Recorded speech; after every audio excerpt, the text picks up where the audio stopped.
দেশটা দিন দিন আফগানিস্তান হয়ে যাচ্ছে। কথাটা মনে হয় অনেকের মুখ থেকেই অনেকবার শুনেছেন। বিশেষ করে বাংলাদেশে ইসলামী শাসনের দাবি বাড়ার সাথে সাথে এ ধরনের মন্তব্য অনেক বেশি শোনা যাচ্ছে।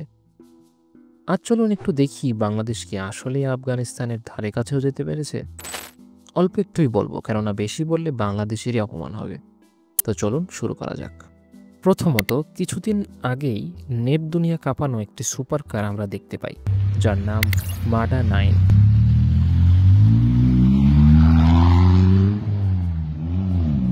যেটা সম্পূর্ণ ডিজাইন করা হয়েছে আফগানিস্তানের রাজধানী কাবুলে। কাবুলের ভোকেশনাল ইনস্টিটিউট এবং এনটপ সম্পূর্ণ গাড়িটি ডিজাইন করে, যেটা দেখে মোটেও কোনো আনাড়ি কাজ মনে হয় না। মনেই হয় না তারা যুদ্ধবিধ্বস্ত একটি দেশ। পাশাপাশি আমাদের মনে রাখতে হবে আফগানিস্তানে এখনও যুদ্ধ পরিস্থিতি, বিভিন্ন দেশের স্যাংশন এবং অর্থনৈতিক অস্থিতিশীলতা বিরাজমান। অথচ স্বাধীন বাংলাদেশের 54 বছর পরেও there is a huge lack of automotive innovation.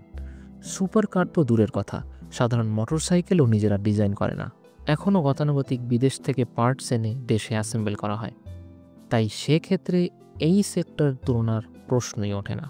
দ্বিতীয়ত, ন্যাশনাল রিসোর্স ইউটিলাইজেশন। আফগানিস্তানের ভূখণ্ডে প্রচুর পরিমাণে কপার, আয়রন, গোল্ড, বিভিন্ন ধরনের জেমস্টোন, লিথিয়াম এবং দুর্লভ খনিজ পদার্থ রয়েছে, যেটাকে তারা খুবই ভালোভাবে ইউটিলাইজ করছে এবং নিজেদের উন্নতিতে কাজে লাগাচ্ছে। অন্যদিকে বাংলাদেশের ভূখণ্ডে বিশাল পরিমাণে প্রাকৃতিক গ্যাস এবং কয়লা থাকা সত্ত্বেও শুধুমাত্র প্রপার ম্যানেজমেন্টের অভাবে নিজেদের প্রাকৃতিক সম্পদ তারা ব্যবহার করতে পারছে না, বরং ওই সকল সম্পদই তারা বিপুল পরিমাণ অর্থ অপচয়ে বিদেশ থেকে আমদানি করছে, যেখানে তারা দুর্নীতি মানসিকতা বাদ দিলেই স্বনির্ভর হতে পারত। তৃতীয়ত, national pride and self reliance. Afghan লোকেরা তাদের ঐতিহ্য নিয়ে খুবই গর্ববোধ করে, কেননা তারা সকল প্রকার এক্সটার্নাল কন্ট্রোল থেকে মুক্ত। অতীতে তারা সংগ্রাম করে আমেরিকান এবং রাশিয়ান হস্তক্ষেপ থেকে নিজেদেরকে রক্ষা করেছে, এবং সে কারণে এত পরিমাণ স্যাংশন পাওয়ার পরেও তারা স্বনির্ভর এবং স্বাচ্ছন্দ্যে জীবনযাপন করছে। অথচ বাংলাদেশ এখনও বৈদেশিক ঋণ, বৈদেশিক সাহায্য এবং বিভিন্ন ইন্টারন্যাশনাল সংস্থার উপর প্রকটভাবে নির্ভরশীল।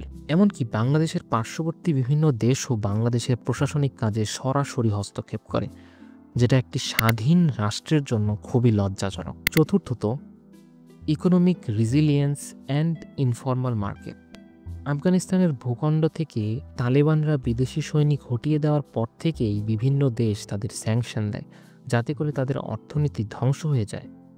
কিন্তু তা সত্ত্বেও আফগানিস্তান তাদের অর্থনীতি খুব ভালোভাবেই সচল রাখতে সক্ষম হয়েছে। এর পেছনে ছিল local trade, export and resource utilisation. অথচ বাংলাদেশের অর্থনীতি আজ পুরোপুরি ভঙ্গুর দশায়।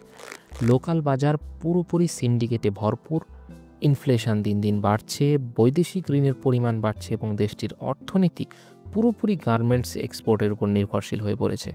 তবে তৎকালীন সময়ে তত্ত্বাবধায়ক সরকারের অধীনে দেশটির অর্থনীতিতে গতি ফিরেছে। চলুন এর পরে সবথেকে বেশি হাইলাইটেড বিষয় নিয়ে কথা বলা যাক। সেটি হলো উইমেন এডুকেশন।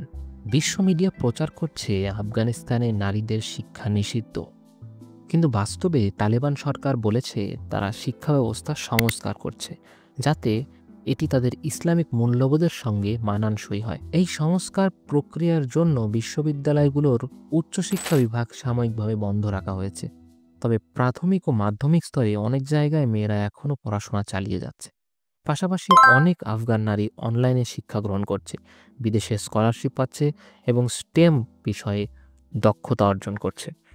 এটা একদিক থেকে বিতর্কিত হলেও অন্যদিক থেকে দেখলে বোঝা যায় তারা পশ্চিমা আদর্শভিত্তিক সিলেবাস পরিবর্তন করতে চায় এবং নিজেদের সংস্কৃতির সঙ্গে সামঞ্জস্যপূর্ণ শিক্ষা ব্যবস্থা আনতে চায়, যেটা মোটেও খারাপ কোনো দিক নয়।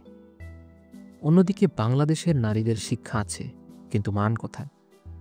বাংলাদেশের স্কুল, কলেজ, ভার্সিটিতে মেয়েরা পড়াশোনা করছে, কিন্তু শিক্ষার মান নিয়ে অনেক বড় একটি প্রশ্ন রয়ে গেছে। পরিবার ও সমাজ মেয়েদের শুধু ডিগ্রি নেওয়ার মেশিন বানিয়ে রেখেছে, কিন্তু ক্যারিয়ার গড়তে দিচ্ছে না। ইঞ্জিনিয়ারিং, মেডিকেল, আইটি সেক্টরে নারীদের সংখ্যা তুলনামূলক কম, কারণ পরিবার চায় নিরাপদ ও পরিবার বান্ধব ক্যারিয়ার। তাহলে মোট কথা এই দাঁড়ালো, যেখানে আফগান নারীরা পড়াশোনা করছে নিজেদের অবস্থা পরিবর্তনের জন্য, সেখানে বাংলাদেশি নারীরা পড়ছে শুধুমাত্র যাতে তাদের একটা ভালো বিয়ে হয়। নিশ্চয়ই কোনো জাতি চাইবে না যে তাদের ইয়ুথ তাদের শত্রু রাষ্ট্রের তৈরি করা সিলেবাসে পড়াশোনা করুক। আর বিদেশি স্ট্রাকচারে পড়লে যে কি পয়দা হয় তা তো বাংলাদেশ আজকাল খুব ভালোভাবেই দেখছে।